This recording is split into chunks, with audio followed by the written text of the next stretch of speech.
चलिए जानते हैं दुनिया की 5 सबसे लंबी नदियों के बारे में। ये एग्जाम के लिए बहुत जरूरी हैं और अक्सर एग्जाम में पूछे जाते हैं। दुनिया की सबसे लंबी नदी नाइल नदी है।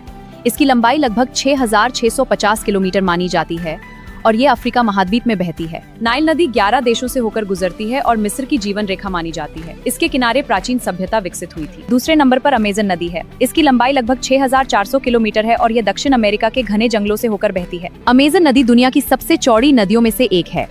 यह दक्षिण अमेरिका के घने जंगलों से होकर बहती है और जैव विविधता के लिए बहुत महत्वपूर्ण मानी जाती है। तीसरे नंबर पर यांगजे नदी है।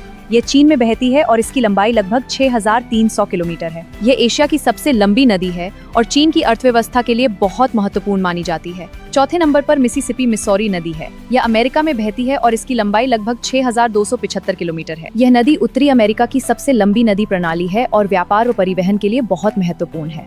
पांचवें नंबर पर येनिसेई नदी है। यह रूस में बहती है और इसकी लंबाई लगभग 5,539 किलोमीटर मानी जाती है। यह नदी साइबेरिया के ठंडे इलाकों से गुजरती है और आर्कटिक महासागर में जाकर मिलती है। अगर आपको ऐसी ही ज्ञान बढ़ाने वाली वीडियो पसंद है तो क्विज स्टेशन को जरूर सब्सक्राइब करें। यहाँ रोज नए जीके फैक्ट्स मिलते हैं।